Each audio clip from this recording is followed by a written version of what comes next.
우리는 신명기 16장 13절 이하에서 17절 말씀을 가지고 우리는 어떤 감사절이 되어야 합니까? 라는 제목으로 말씀을 나누겠습니다.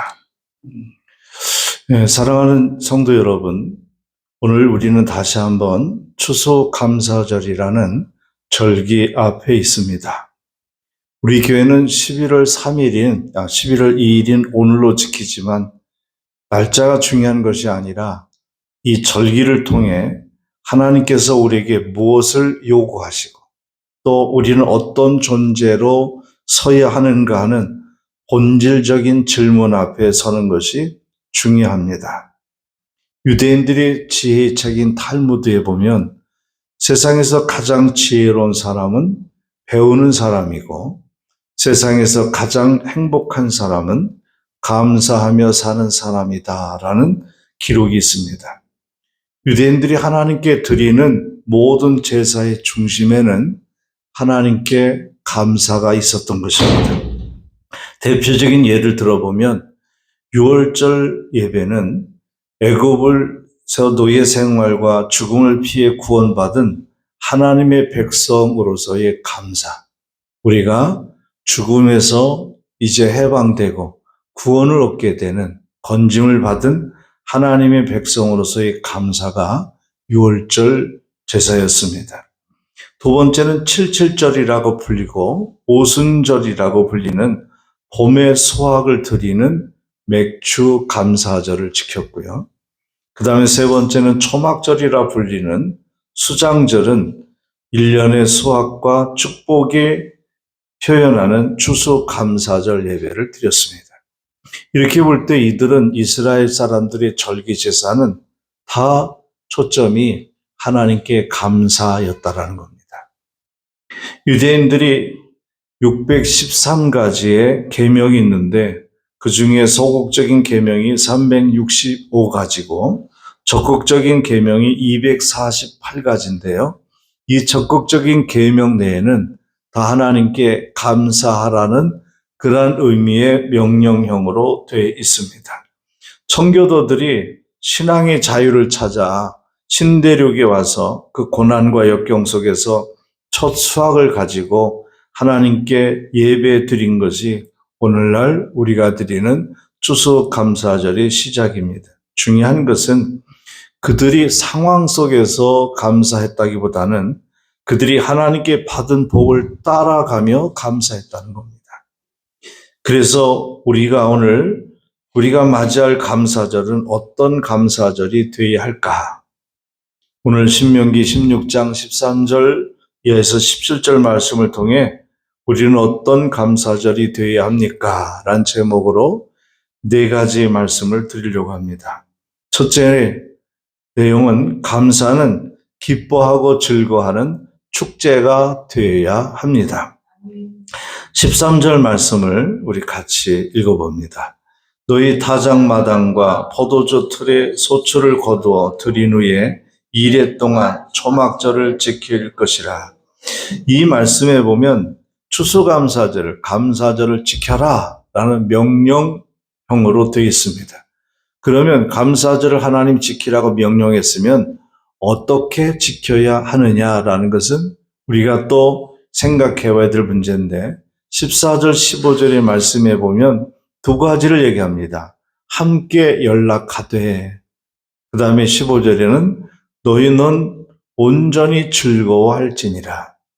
함께 연락하되, 함께 교제하고 나누면서 즐거움으로 추수감사절을 지켜라.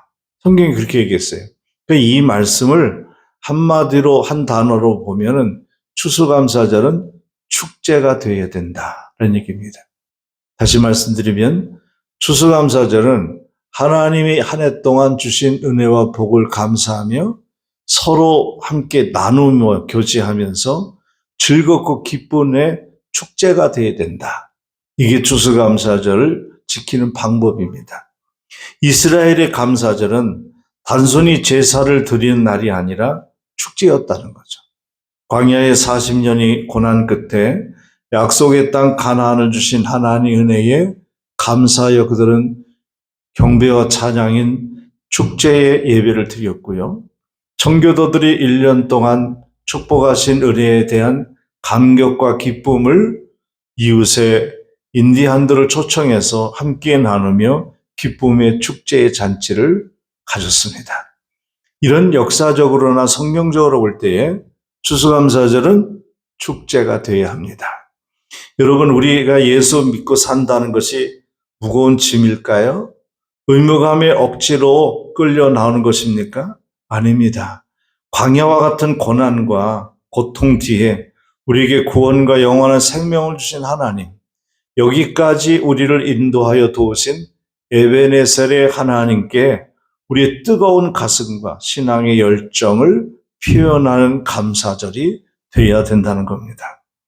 감사는 우리의 결단입니다. 상황이 좋아서 감사하는 것이 아니라 하나님이 나의 구원자가 되심 때문에 내 모든 삶의 영역에서 역사하고 계시기 때문에 기뻐하고 즐거워하는 축제가 되어야 한다는 말입니다. 오늘만 감사하지 말고 내일도 모레도, 아니 우리 생애가 끝날 때까지 감사로 하나님께 기쁘게 영광 드리는 우리 성도들이 다 되기를 바랍니다. 두 번째는 감사의 조건이 뭐냐? 그것은 소유에 있는 것이 아니라 공급자이신 하나님께 두어야 한다는 겁니다. 대부분의 사람들은 감사의 조건을 눈에 보여지는 물질, 또 명예, 권력, 건강 같은 것에 두죠. 그러나 이것은 우리의 위험한 착각입니다. 한 가지 예를 들어보면 누가복음 12장에 우리가 잘 아는 어리석은 부자의 이야기를 기억할 것입니다. 풍년이 들자 창고를 더 크게 짓고 그 부자가 이렇게 말합니다. 내 영혼아, 여러 해 쓸 물건을 많이 쌓아두었으니 평안히 쉬고 먹고 마시고 즐거워하자. 이렇게 얘기합니다. 그러는 그 어리석은 부자의 그 모습을 보고 하나님이 그에게 이렇게 말씀합니다. 그것이 20절의 말인데 같이 읽어봅니다. 어리석은 자여, 오늘 밤 내 영혼을 도로 찾으리니 그러면 내 예비한 것이 내 것이 되겠느냐. 우리가 잊지 말아야 할 것은 우리의 모든 소유는 내 것이 아니라는 사실입니다. 내 것인 줄 알고 창고를 더 크게 짓고 먹을 것을 다 채우고 우리가 이제 한 해 동안 즐기고 먹고 마시고 그렇게 지내자라고 할 때에 하나님께서는 그런데 네 생명이 오늘 생명이 다해서 내가 취한다면 네가 이렇게 쌓아놓은 모든 물질은 누구 것이 되겠느냐라고 하나님이 얘기했다는 것은 바로 주님은 이렇게 얘기한 겁니다. 자기를 위해 재물을 쌓아두고 하나님께 대하여 부유치 못한 자가 이와 같으니라. 이런 예화를 들면서 교훈을 주셨습니다. 신앙생활을 오래 했어도 여전히 내 창고에 관심이 있고 내 소유가 내 삶의 기준이 된다면 우리는 어리석은 부자와 같은 모습을 갖게 될 것입니다. 하박국 선지자는 3장 17절 18절에서 우리가 감사의 조건이 나의 물질에 있는 것이 아니라 여호와 하나님께 있음을 이렇게 고백합니다. 한번 읽어보겠습니다. 비록 무화과 나무가 무성하지 못하며 포도나무에 열매가 없으며 감람나무에 소출이 없으며 밭에 먹을 것이 없으며 우리의 양이 없으며 외양간에 소가 없을지라도 나는 여호와로 말미암아 즐거워하며 나의 구원의 하나님으로 말미암아 기뻐하리로다. 아멘. 이것이 신앙인의 자리입니다. 뭡니까? 무화과 나무가 무성치 못했다. 포도나무 열매가 없고 감람나무에 소출이 없고 밭에 먹을 것이 없고 우리의 양이 없다. 그래서 내가 경제적으로 내가 물질적으로 궁핍한 그런 상황을 가졌음에도 불구하고 그는 얘기합니다. 나는 즐거워하고 나는 기뻐한다. 뭐 때문에 즐거워하고 기뻐하느냐? 이렇게 얘기합니다. 여호와로 말미암아 즐거워하며 그리고 나의 구원자이신 하나님으로 말미암아 기뻐한다. 우리의 기쁨과 즐거움이 하나님께 있다라는 겁니다. 우리의 감사가 조건이 소유가 아니라 공급자이신 하나님께 두어야 됨을 얘기합니다. 감사의 조건을 소유의 넉넉함에 두는 것이 아니라 그것을 주시는 여호와 하나님께 둘 때에 우리는 작은 것에도 감사할 수 있게 된다는 거죠. 우리의 행복은 없는 것에 관심을 가지는 것이 아니라 사도 바울처럼 있는 것으로 자족할 줄 아는 데 있다는 것입니다. 그러니까 내가 있는 것에 대해서 족한 줄 알았다라는 바울은 부족함이 없었습니다. 여러분, 시편의 가장 유명한 그 시 중에 23편에 다윗이 고백한 내가 부족함이 없습니다라고 하는 것은 그 다윗이 물질이나 풍성함을 기준으로 해서 하는 것이 아니라 여호와가 나의 목자가 되시니 내게 부족함이 없습니다. 부족함이 없어진 이유는 무슨 적금을 많이 들고 월급과 사업의 수입이 많아서가 아니라 여호와 하나님이 나의 목자가 되실 때에 나는 부족함이 없습니다. 라는 이 성숙한 고백 말이죠. 그래서 바울도 그런 얘기를 하는 것입니다. 없는 것 때문에 힘들어하고 속상하는 것이 아니라 지금 그냥 남아있는 것, 있는 것으로 자족할 줄 아는 신앙, 불평과 원망할 수밖에 없는 조건을 감사로 바꿀 줄 아는 것, 이게 기독교인의 모습입니다. 세 번째 이야기는 감사는 나와 이웃이 함께 즐기는 나눔이 되어야 된다는 것입니다. 14절 말씀 오늘 본문에 이렇게 얘기합니다. 한번 읽어볼까요? 절기를 지킬 때에는 너와 네 자녀와 노비와 네 성중에 거주하는 레위인과 객과 고아와 과부가 함께 즐거워하되. 아멘. 감사절은 나 혼자 배부름으로 끝나는 날이 아닙니다. 모든 사람이 함께 즐기는 날이 되어야 합니다. 왜 그렇습니까? 우리의 수확은 나의 노력만으로 얻은 것이 아니기 때문입니다. 하나님이 비를 내려주시고 햇빛과 온도를 주시고 황충을 막아주셨기 때문에 우리의 수확이 생긴 것이죠. 이웃의 희생과 수고가 함께 들어있는 것이 나의 수입입니다. 내가 직장을 가질 수 있도록 나라가, 기업이 버팀목이 되어줬고 내 사업장에는 함께하는 거래처가 함께 공유해줬기 때문에 사업장이 유지될 수 있었던 것입니다.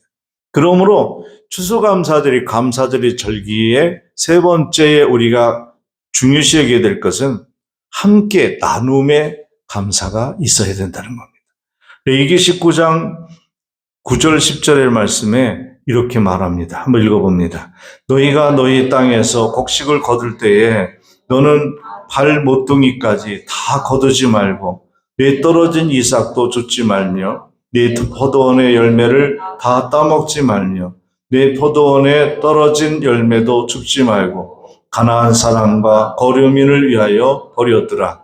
나는 너희 하나님 여호와니라. 아멘.